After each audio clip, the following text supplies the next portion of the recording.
can prepare this delicious chicken biryani recipe at home. So let's get started.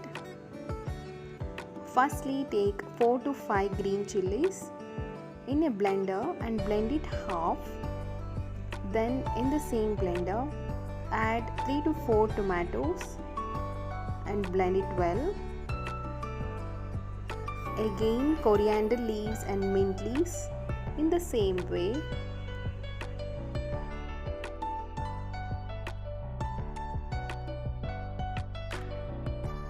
So after blending these ingredients, for the main preparation add 4 tablespoons of oil in a cookware. Then add 5 to 6 cloves, 3 bay leaves and 2 sliced onions. Saute it until it becomes golden brown.